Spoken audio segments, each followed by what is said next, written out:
ETV life ఆధ్యాత్మిక channel భక్త కోటికి భవ్య స్వాగతం.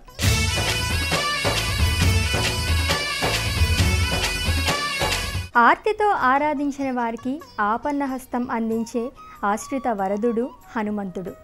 భక్తుడు భగవంతుడు ఒకటయ్యే మార్గానికి వారధి సారథి అంజనీసుతుడు. అలాంటి హనుమ జన్మస్థలంగా పేర్కొంటున్న దివ్యస్థలం జాపాలి తీర్థం. తిరుమల శ్రీ వెంకటేశ్వరుడి భవ్య సన్నిధికి అత్యంత చేరువలో ఉన్న జాపాలి తీర్థంలో ఆంజనేయుడు ఆలయం అలరారుతోంది. జాపాలి తీర్థంలో నెలకొన్న ఆంజనేయుడు ఆలయ విశేషాన్ని నేటి తీర్థయాత్రలో తెలికిద్దాం.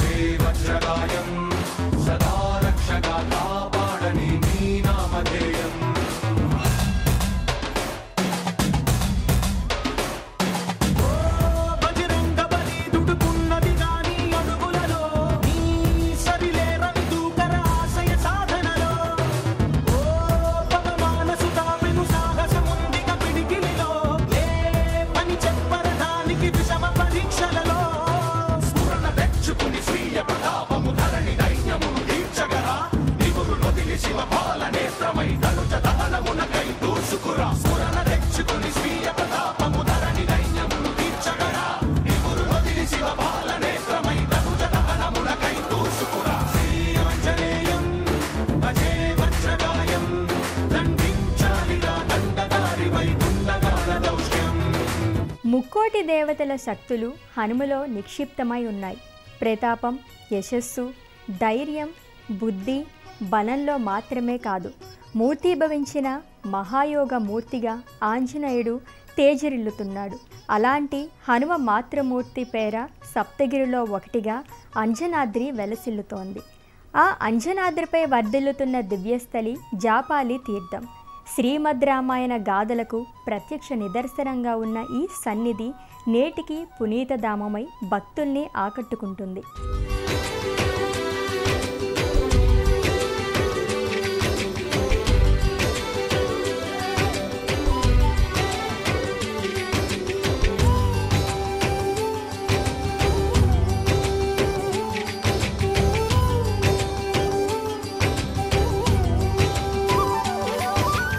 మధురమైన రామనామ మాత్రం నిరంతరం ప్రతిధ్వనించే పావన ప్రదేశమిది. భారీ వృక్షాలు, కొండకోనలు, చుట్టూ పరచుకున్న పచ్చదనంతో అలరారే ఈ ప్రదేశం శేషాచల కొండల్లో రమణీయ సన్నిధి. తిరుమల సప్తగిరుల్లో అంజనాద్రి హరితభరితంగా వర్ధిల్లుతోన్న ఈ పవిత్ర సన్నిధిలో నెలకొన్న దివ్యధామం జాపాలి తీర్థం. ఇది ఒక ముని వాటిక, తపోస్థలి, అద్భుతమైన ఆకుపచ్చ పర్ణశాల. పవిత్రమైన 108 దివ్య తీర్థాలలో జాపాలి తీర్థానికి ఎంతో ప్రత్యేకత ఉంది. కొండలరాయుడిగా వెంకటాచలపతి కొలువైన తిరుమల క్షేత్రానికి అతి సమీపంలో ఉన్న తీర్థం జాపాలి. జ్ఞానపద, ధర్మపద, ముక్తిపద, భక్తిపద వంటి తీర్థాల పేరిట మొత్తం 108 తీర్థాలు పరివ్యాప్తమై ఉన్నాయి.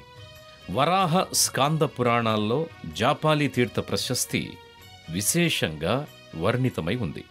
1843 సంవత్సరంలో బ్రిటిష్ వారు తిరుమల తిరుపతి దేవస్థాన పరిపాలనా బాధ్యతల్ని మహంతులకు అప్పగించారు. ఆ క్రమంలో జాపాలి తీర్థాన్ని కూడా శ్రీవారికి దాఖలుపరిచారు. తిరుమల శ్రీవారి ఆలయానికి వాయవ్యంగా సుమారు 5 కిలోమీటర్ల దూరంలో జాపాలి తీర్థం ఉంది.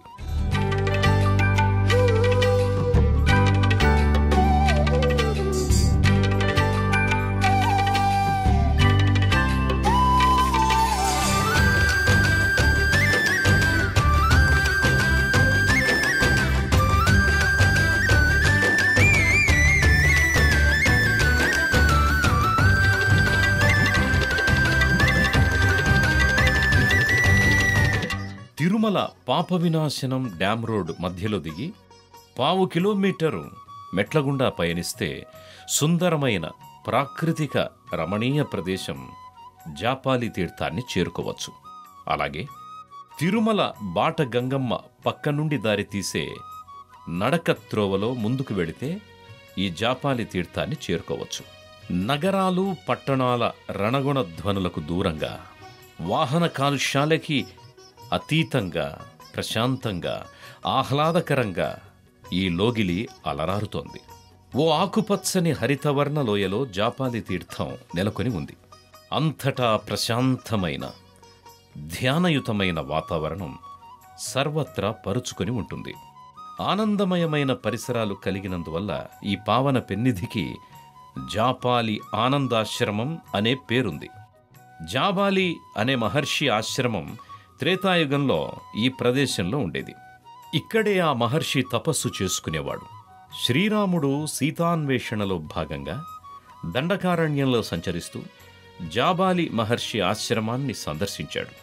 అగస్త్య మహాముని ఈ ప్రదేశంలో ఎన్నో సంవత్సరాలు నివసించి శిష్యులకు వేదపాఠాలను చెబుతూ తిరుమల శ్రీవారిని సేవించుకున్నాడని వెంకటాచల మహత్యం వివరిస్తున్నది. ప్రకృతి సౌందర్యం నడుమ పరిమళించే ఆకుపచ్చదనం, జలసిరుల సవ్వడుల నేపథ్యంగా జాపాలి సన్నిధిలో హనుమ దివ్య నెలకొని ఉంటుంది.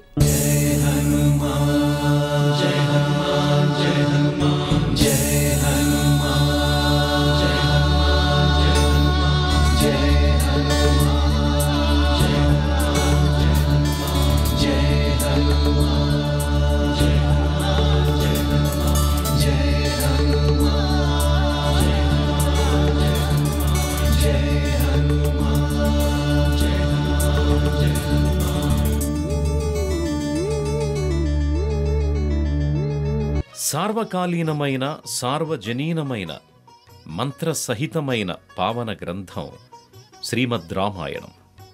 ఇందులో ఆంజనేయుడు ఉపాస్య దైవం. భక్తుడుగాను భగవంతుడిగాను రామాయణ గాథలో హనుమ కీలక భూమిక పోషించాడు. విష్ణువు శ్రీరాముడిగా అవతరిస్తే రుద్రుడు రామావతార లక్ష్యాన్ని సాధించడానికి ఆంజనేయుడిగా సాకారమయ్యాడు. 33 కోట్ల దేవతల ప్రార్థనల్ని ఆలకించిన శ్రీ మహావిష్ణువు శ్రీరాముడిగా అవతరించి త్రేతాయుగ పురుషుడిగా తేజరిల్లాడు. జాబాలి అనే మహర్షి నరవానర సమ్మిళితంగా ఓ మహాశక్తి సంపన్నుడి అనుగ్రహాన్ని పొందడానికి తపస్సు చేశాడు. ఆయన మహాసంకల్పం ఆంజనేయ ఆవిర్భవానికి ముందే ఏర్పడింది. శేషాచల కొండ ప్రాంతాన్ని తన తపోస్థలిగా నిర్ణయించుకున్న జాబాలి మహర్షి జప, హోమ, తపస్సు, ధ్యాన, అర్చన, ఆరాధనల సమ్మిళితంగా నరవానర స్వరూప అనుగ్రహానికి దీక్షను ప్రారంభించాడు అంటారు. జాబాలి మహర్షి తపస్సుకు దీక్షకు మెచ్చి ఆంజనేయుడు అభివ్యక్తమయ్యాడు. శ్రీమద్ రామాయణంలోని అయోధ్యకాండ ప్రకారం జాబాలి మహర్షి ఓ సందర్భంలో ధర్మవిరుద్ధమైన మాటలు మాట్లాడి పశ్చాత్తాపంతో ఈ సన్నిధికి వచ్చి తపోస్థలిగా ఈ ప్రదేశాన్ని ఎంచుకొని భగవదనుగ్రహాన్ని పొందాడు అనే వృత్తాంతాన్ని ఈ సందర్భంగా ప్రస్తావిస్తారు. ప్రధాన ఆలయంలో హనుమ సింధూర లేపనంతో సుందర హనుమగా గోచరమవుతాడు. ధీర గంభీరంగా భక్తాభీష్ట వరదుడిగా రజత కవచాలంకృతంగా భాసిల్లుతున్నాడు హనుమ. అతులిత రామభక్తుడిగా భక్తులను అనుగ్రహిస్తున్నాడు. శ్రీ సీతారామలక్ష్మణుల దివ్యమూర్తులు ఆంజనేయమూర్తి శీర్షభాగంలో నెలకొని ఉన్నాయి. అభయముద్రతో గదాయుధంతో గోచరమవుతున్నాడు స్వామి. తమలపాకుల మాలికలు గళసీమలో అలంకృతమై ఉండగా నేత్రద్వయంతో, తిరునామంతో, సింధూర శోభిత ముఖారవిందంతో ప్రసన్నాంజనేయుడిగా ఈ సన్నిధిలో భక్తులకు హనుమ దర్శనమిస్తాడు. జయ హనుమాన జ్ఞాన గుణ సాగర, జయ కపీశ తిరులోక ఉజాగర, రామదూత అతులిత బలధామ, అంజనీ పుత్ర పవన సుతనామ, మహావీర విక్రమ భజరంగి, కుమతి నివార సుమతి కే సంగి, కంచన వరణ విరాజ సువేశ. ప్రకృతి సహజ వనరులతో మైమరిపించే తిరుమల పుణ్యక్షేత్రంలో ఎన్నో మహిమాన్విత తీర్థాలు ఉన్నాయి. వాటిలో జాపాలి తీర్థం విశేషమైనది. తిరుమల శ్రీవారి ఆలయానికి ఉత్తరంగా 5 కిలోమీటర్ల దూరంలో ఉన్న జాపాలి తీర్థం మానసిక ప్రశాంతతకు, సహజమైన ప్రకృతి సౌందర్యానికి ఆలవాలం. ఈ నేపథ్య వాతావరణంలో ఆంజనేయ దర్శనం సన్మంగళదాయకం. ఎక్కడ ప్రశాంతత ఉంటుందో అక్కడ ఆధ్యాత్మికత పల్లవిస్తుంది. ఎక్కడ ఆధ్యాత్మిక చింతన విలసిల్లుతుందో అక్కడ దైవత్వం వెల్లివిరుస్తుంది. ఎక్కడ దైవత్వం నెలకొని ఉంటుందో అక్కడ పవిత్రత ఆపాదితమవుతుంది. ఎందరో సిద్ధులు, యోగులు, మహర్షులు తపమాచరించిన పావన సన్నిధి జాబాలి తీర్థం. ఆకుపచ్చని ప్రకృతి వనరులు, నిరంతరం వర్ధిల్లే జలధారలు, సమశీతోష్ణ వాతావరణ పరిస్థితులు, ఇలా అన్నింటికీ అనుకూలమైన ప్రదేశంగా ఈ ప్రాంతం వర్ధిల్లుతోంది. ఈ ఆహ్లాదకరమైన ప్రదేశానికి వస్తే చాలు, ఏదో అవ్యక్తమైన అలౌకిక అనుభూతి తీర్థయాత్రికుల సొంతమవుతుంది. సహజ సిద్ధమైన ప్రకృతి తీర్చిదిద్దిన రమణీయమైన కమనీయ సన్నిధి జాబాలి తీర్థం. అలాంటి ఈ సన్నిధిలో హనుమ స్వయం వ్యక్తమూర్తిగా అవతరించాడు. అందుకే ఇది అసలైన తీర్థక్షేత్రంగా ప్రకటితమవుతోంది. శారీరక, మానసిక సమస్యలున్నవారు హనుమ దీక్ష చేపట్టి ఇక్కడి తీర్థాలలో స్నానమాచరించి విధి విధానపూర్వకంగా ఆంజనేయుణ్ణి ఆరాధిస్తే సమస్త రుగ్మతలు తొలగుతాయని విశ్వాసం. తిరుమల శ్రీవారిని దర్శించుకున్న భక్తులు జాబాలి తీర్థానికి విచ్చేసి హనుమ దర్శనం చేసుకుంటారు. స్థానికంగా తిరుపతి పరిసర ప్రాంతాల్లో ఉండే భక్తులు ప్రతి మంగళ, శనివారాల్లో ఈ ఆలయానికి విచ్చేస్తారు. ప్రసన్నాంగరాగం ప్రభాకాంచనాంగం జగద్భీతి శౌర్యం తుషారాద్రిధైర్యం తృణీభూతహేతిం రణోద్యద్విభూతిం భజే వాయుపుత్రం పవిత్రాప్తమిత్రం. భజే వాయుపుత్రం, భజే వాయుపుత్రం, భజే వాయుపుత్రం, భజే వాయుపుత్రం. జాపాలి తీర్థం పురాణ ప్రసిద్ధమైన ప్రాంతం.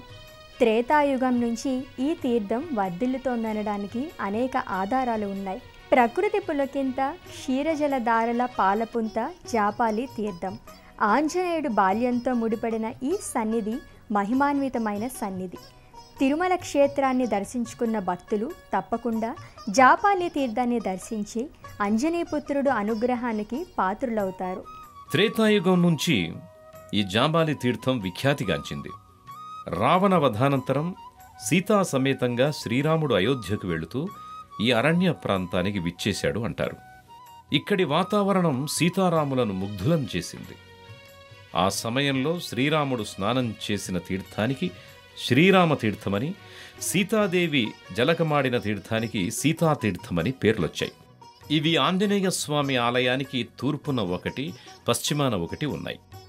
జాబాలి ప్రాంతంలో హనుమ జన్మస్థలానికి ప్రతీకగా ఆలయాన్ని నిర్మించారు. జాబాలి మహర్షి తన శిష్యులతో కలిసి శ్రీవెంకటేశ్వరుడికి సేవలు చేసుకునేవాడు అంటారు. శ్రీనివాసుడికై జాబాలి మహర్షి జపమాచరించి ప్రసన్నం చేసుకోవడంతో ఈ తీర్థానికి జాపాలి అనే పేరొచ్చింది. 15వ శతాబ్దంలో విజయరాఘవరాయలు ఈ ఆలయాన్ని నిర్మించినట్టు శాసనాలు చెబుతున్నాయి. తిరుమల క్షేత్రం మహంతుల పాలనలోకి వెళ్లిన తరువాత జాపాలి తీర్థాన్ని ఎంతగానో అభివృద్ధి చేశారు. అంజనాదేవి తపోస్థలి జాపాలి తీర్థం. హనుమ కోసం అంజన ఇక్కడ తపస్సు చేసిందని, ఆమె పుట్టిల్లుగా ఈ ప్రదేశం వర్ధిల్లిందని స్థల పురాణం. జాపాలి తీర్థంలో నెలకొన్న ఆంజనేయుడి దర్శనం వల్ల సమస్త ప్రతికూలతలు తొలగి సకల సానుకూలతలు వృద్ధి చెందుతాయని స్కంద పురాణంలోని వెంకటాచల మహత్యం తెలియజేస్తోంది.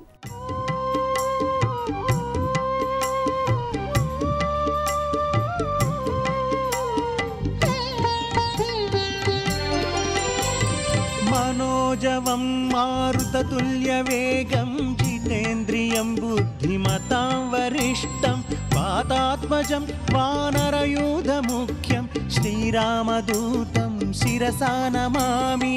శ్రీరామదూతం శిరసా నమామి. శ్రీరామదూతం అంజనాదేవి తన వరాల పంటగా హనుమను పుత్రుడిగా కన్నది జాపాలి తీర్థ ప్రదేశంలోనే. ఇది హనుమ పురిటిగడ్డ. ఆంజనేయుడు ఈ అంజనాద్రిపైనే జన్మించాడు అనడానికి అనేక ఆధారాలున్నాయి. తిరుమల శ్రీవారి ఆలయానికి ఎదురుగా ఉండే బేడి ఆంజనేయ స్వామి సన్నిధికి కూతవేటు దూరంలో జాపాలి తీర్థం ఉంది. త్రేతాయుగంలో రామభద్రుడికి సేవ చేసిన హనుమంతుడు కలియుగంలో శ్రీవెంకటేశ్వరుణ్ణి శ్రీరాముడిగా భావించి కనులారా వీక్షిస్తూ ప్రియమార స్వామివారికి సేవ చేస్తున్నాడు. భగవంతుడికి భక్తుడు ఎప్పుడూ ఒక మెట్టు పైనే ఉంటాడు అని చెబుతారు. అందుకు తగినట్టుగా వెంకటేశ్వర స్వామి వారి ఆలయం కన్నా హనుమ ఆలయం ఎత్తులో ఉంటుంది. ఇక త్రేతాయుగంలో బాల హనుమ ఒంటెను అధిరోహించి అంజనాద్రి పర్వతాన్ని వీడి ఎక్కడెక్కడో సంచరించసాగాడు. బాలాంజనేయుణ్ణి వెతుకుతూ అంజనాదేవి ఎంతో ఆవేదనకు గురయ్యింది. ఆ సందర్భంలో ఆంజనేయుడి అల్లరిని కట్టడి చేయడానికి బాలహనుమ కాళ్లకి చేతులకు సంకెళ్లు వేసింది అంజనాదేవి. అందుకే అప్పట్నుంచి ఈ ఆంజనేయుడు బేడి ఆంజనేయుడయ్యాడు. జాపాలి ఆంజనేయుడు ప్రసన్న ఆంజనేయుడుగా కొలువుదీరాడు. కలియుగం ప్రారంభం నుంచి వరాహస్వామి శ్రీవారికి నైవేద్యం సమర్పించిన తరువాత బేడి ఆంజనేయ స్వామి వారికే నైవేద్య సమర్పణ జరుగుతుంది.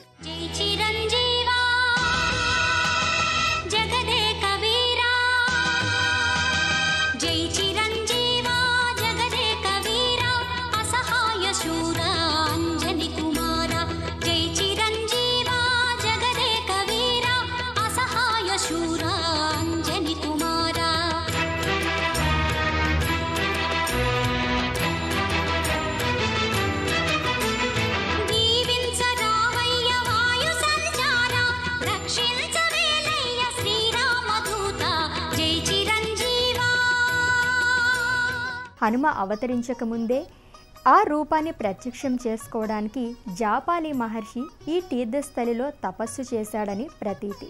కపివీరుడిగా ముందుగానే జాపాలికి ఈ ప్రదేశంలో ఆంజనేయుడు దర్శనమిచ్చాడని, సింధూర లేపనం లేకుండా శిలామూర్తిగా గోచరమయ్యాడని ప్రతీతి. అలా హనుమ జన్మ వృత్తాంతంలో హనుమ విశేషాలతో ఈ తీర్థస్థలి ఖ్యాతిగాంచింది. సూర్యుడిని ఓ మధుర ఫలంగా భావించి హనుమ ఆకాశానికి ఉవ్వెత్తున ఎగసింది ఈ అంజనాద్రి నుంచే. ఆంజనేయుడి సాహసాన్ని చూసి సూర్యుడు ముగ్ధుడయ్యాడు. హనుమ శక్తిని మెచ్చుకున్నాడు. తనకు సకల శాస్త్రాలు నేర్పించమని భాస్కరుడిని హనుమ అభ్యర్థించాడు. అందుకు సూర్యుడు అంగీకరించాడు. సూర్యుడు ఉదయకాలం నుంచి సంధ్యాకాలం వరకు నిరంతరం సంచరిస్తూ ఉంటాడు.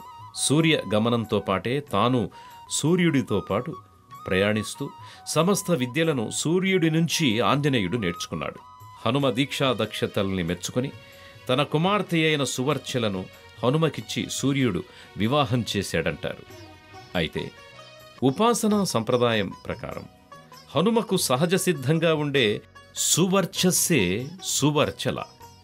ఉపాసనా రీతిలో ఈ సువర్చస్సునే సువర్చలగా ఆరాధిస్తారు.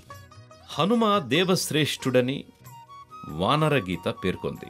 ఆంజనేయుడి ఆరాధన వల్ల సకల దేవతల ఉపాసనా ఫలితం సిద్ధిస్తుందని, ఈ విషయాన్ని ఈశ్వరుడు వివరించాడని శతరుద్ర సంహిత పేర్కొంది. ప్రతి మంగళ శనివారాల్లో హనుమ ఆరాధన విశేష ఫలితాల్ని కలిగిస్తుంది. ఐశ్వర్య లబ్ధికి మంగళవారం, ఆరోగ్య సిద్ధికి శనివారం కేసరి నందనుణ్ణి నియమబద్ధానుసారంగా పూజించాలని చెబుతారు.